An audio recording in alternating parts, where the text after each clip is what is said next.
আমার কুকিং চ্যানেলের জন্য আড়ং থেকে কিছু টুকটাক শপিং করেছি, তাই ভাবছি আপনাদের সাথে এটা একটু শেয়ার করলে ভালোই হয়।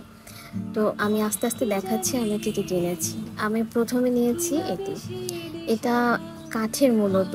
আসলে এটা আমি অনেক দিন ধরে খুঁজছিলাম, কিন্তু পারফেক্ট শেপের পাচ্ছিলাম না। যাই হোক, এটা কিন্তু মাত্র 85 টাকা পড়েছে, আর সামান্য কিছু ভ্যাট কাটে। আরও আহামরি এতটা না যেটা এফোর্ডেবল করা মানে সাধ্যের বাইরে চলে যাবে আর কি। আর এই ক্যান্ডেলটা কেন জানি আমার খুব কিউট লাগছে, আমি আসলে প্রচণ্ড ক্যান্ডেল লাভার, এই জন্য এটাও নিয়ে না হয়। যাই হোক, আমি মূলত মাটির কিছু কেনাকাটার জন্য গিয়েছিলাম। আমার মাটির জিনিস প্রচুর প্রচুর পছন্দ। তো এই বাতিটা নিয়েছি, এটা অনেক কিউট লাগছে আমার কাছে। অনেক সময় ছোট ছোট বাটি আমার খুব দরকার হয়, তো এই জন্য এটা নিয়েছি। এটা 45 টাকা নিয়েছে উইথ ভ্যাট। আর এবারে আমি নিয়েছি একটি মাটির ছোট গ্লাস। হ্যাঁ, এটা যত সম্ভব 50 টাকা নিয়েছিল উইথ ভ্যাট। হ্যাঁ, 50ই।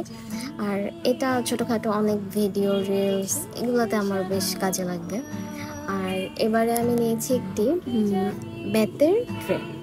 বেতের ট্রেটা আসলে অনেকে ডেকোরেশনের জন্য নিতে পারে, আবার অনেকেই এটা কিন্তু ইউজফুল, কারণ এটা যথেষ্ট জাবদা আর দেখতেও অনেক সুন্দর। ডাইনিংয়ে, ইভিনিংয়ে, যে কোনো সিচুয়েশানে কিন্তু এটা একদম পারফেক্ট। আর এটা কত পড়েছিল? এটা 300 সামথিং। আচ্ছা, আমি দেখাই দিচ্ছি। এটা 385 টাকা পড়ছে উইথ ভ্যাট। তো এটা আমার বেশ পছন্দ। হ্যাঁ, এখন আমি বাকি যে মাটির জিনিসগুলো নিয়েছি সেগুলোই দেখা দেওয়ার ট্রাই করব। বাইরে আমরা যে প্রাইসে মাটির জিনিস কিনি সেই তুলনায় কিন্তু আড়ংয়ের প্রাইস আমার কাছে পার্সোনালি খুব কম লাগে। আচ্ছা, এটা হচ্ছে একটা হাঁড়ি, মূলত ঢাকনা সহ একটা হাঁড়ি সেট। এটা আমার 200 টাকা পড়ছিল। আর এটা ঢাকনাও আছে, আমি দেখাই দিচ্ছি। আসলে এই হাঁড়িটা যদি নর্মালি বাইরে থেকে কিনতে যাই, খুব বেশি দেখা যায় একটা অ্যামাউন্ট চলে আসে, সেখানে 200 টাকার মধ্যে এটা আমার কাছে প্রচণ্ড সেফ লাগছে। আর তাছাড়া এটা যথেষ্ট মজবুত, এমন পাতলা না বা এমন টাইপেরও না যেটা একবার ইউজ করলে আর করা যাবে না। তাছাড়া এটার যে পলিশ কোয়ালিটিটাও অনেক ভালো। তো আপনাদের যদি পছন্দ হয় অবশ্যই যে দেখতে পারেন, আশা করি কেউ হতাশ হবেন না। আমার কাছে আবার আড়ংয়ের কিছু কিছু জিনিসের প্রাইস অনেক বেশি লাগে, আবার কিছু কিছু প্রাইস অনেক কম লাগে। আমি জানি না এটা আর কারোর সাথে হয় কিনা, বাট আমার একটু ফিল হয়। আচ্ছা, তো আমি আসলে অনেক বাতি কিনছি। এই বাতিটা হচ্ছে 70 টাকা নিছে। আমি এই সেম বাতি হচ্ছে 2টা নেই, কারণ অনেক ক্ষেত্রে তো লাগেই আমার ছোট ছোট বাটি। আর আমার কাছে খুব কিউট লাগছে, আমার কিউট লাগলে ছোট ছোট জিনিস নেওয়ার ট্রাই করি মূলত।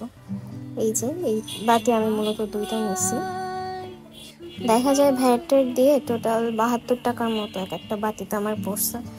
আর এটা এটা হচ্ছে একটু বেশ বড় সাইজের বাটি, আমার সার্ভ করার জন্য এটা প্রচুর প্রচুর দরকার। এটা হচ্ছে 106 টাকা নিছে। আর ভ্যাট তো আছে, আর ভ্যাটটা হচ্ছে মূলত অত বেশি না। আর একদম লাস্টে হচ্ছে আমি একটা ছোট্ট কিউট একটা বাটি নিই। এই বাটিটা বেশ মানে প্রচণ্ড শক্ত ছিল। মানে আসলে হয় কি, এইসব জিনিস একটু সেন্সিটিভ, পড়ে গেলে যদি ভেঙে টেঙে যায় একটা ভয় কাজ করে। তো সেক্ষেত্রে এটা অনেক। আর এই হচ্ছে আমার টোটাল শপিং। তো সকলে ভালো থাকবেন, আল্লাহ হাফেজ।